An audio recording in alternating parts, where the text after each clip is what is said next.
এই যে কয়েকজন মিলে বসেছে এটা একটা প্রতীক।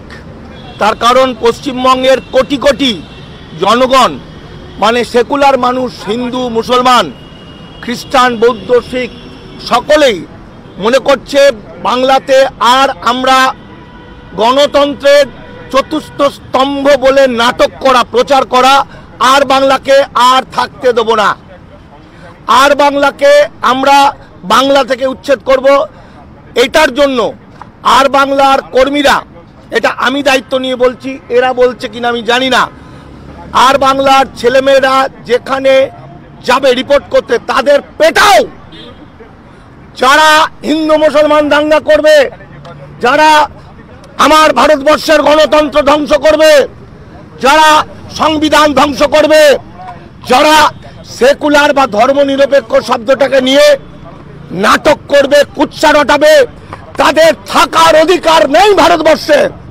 সুতরাং আর বাংলাকে আমরা বাঙালিরা বাংলায় রাখবো না। হারাও আর বাংলা। ময়ূর রঞ্জন বিশ্বাস থেকে আরম্ভ করে যারা এই চক্রান্তের সঙ্গে যুক্ত, বিজেপি আরএসএস এর হয়ে যারা কুত্তাগিরি করে দাঙ্গা লাগাতে চাইছে, রাস্তায় ধরে ওদের মারো, অলিতে গলিতে যেখানে নিউজ করতে যাবে ওদের পেটাও। বাংলায় এবং ভারতবর্ষে সাম্প্রদায়িক দাঙ্গা যারা সরাবে, আজকে আমার শান্তির বাংলা, সেই বাংলাটাকে আজকে হিন্দু মুসলমান বিভাজন করেছে, এদের থাকার কোনো অধিকার নেই। সুতরাং এটা আমরা একটা প্রতীক, কয়েকজন, আমাদের পিছনে আছে কোটি কোটি মানুষ, কোটি কোটি গণতান্ত্রিক মানুষ, ধর্মনিরপেক্ষ মানুষ। আমরা চাইছি ময়ূর রঞ্জন বিশ্বাস, ময়ূর রঞ্জন কি টাইটেল, ঘোষ এবং আর বাংলা চ্যানেল থাকতে পাবে না। ওই অর্ণব গোস্বামী বাংলায় ঢোকা বন্ধ, বাংলায় ঢোকা যাবে না, ওদের আমরা মেরে শেষ করে দেবো। অলিতে গলিতে পাড়ায় গ্রামে গঞ্জে যেখানে আর বাংলা যাবে সেখানে তাড়া করো, ইট নিয়ে তাড়া করো, পেটাও, মারো, তা না হলে ওরা দাঙ্গা লাগিয়ে দেবে।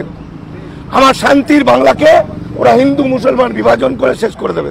এটাও শুনলাম যে সেকুলার শব্দটা সংবিধান থেকে তুলে নেওয়ার কথা বলেছে ময়ূর রঞ্জন, কি বলবে? ময়ূর রঞ্জন যে শব্দটা বলছে আর হিটলার একই কথা বলেছিল। আরএসএস এর কুত্তা, শুভেন্দু অধিকারীর কুত্তা ময়ূর রঞ্জনকে পানিশমেন্ট দাও। আজকে ওর নামে কোর্টে মামলা হচ্ছে, কলকাতা হাইকোর্টে।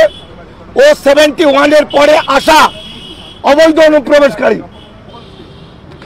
এবং আপনাদের মধ্যে থেকে এই চ্যানেলের মাধ্যমে আমি বলছি, এরা বেশিরভাগ অবৈধ 71-এর পরে আসা মানুষগুলোকে মাথা চিবিয়ে খেয়ে তারা দাঙ্গা লাগাতে চাইছে।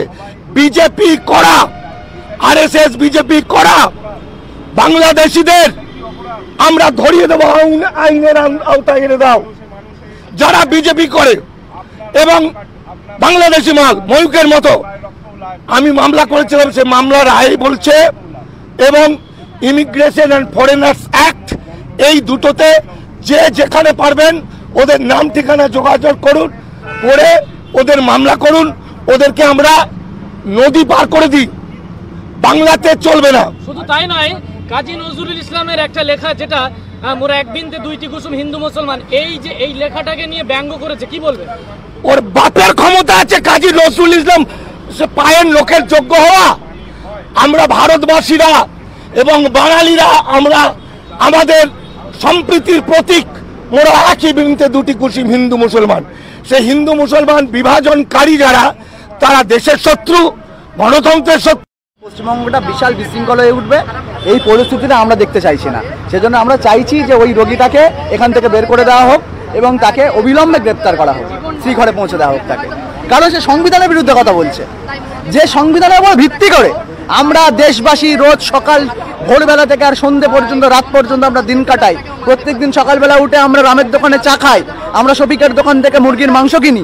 সেই সম্প্রীতিময় যে দেশটাকে যে বিনষ্ট করতে চাইছে, এবং তার মধ্যে যে প্রধান ভূমিকা, অন্যতম প্রধান ভূমিকা পালন করছে এর মধ্যে থাকা রোগী ময়ূর রঞ্জন ঘোষ, তার গ্রেপ্তারের দাবিতে আমরা এখানে এসে উপস্থিত হয়েছি।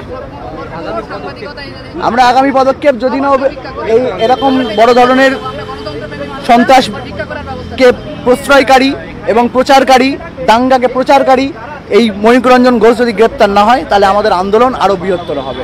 আমরা গণতন্ত্রের সহায়তা নিয়ে আমরা শেষ পর্যন্ত লড়ে যাব।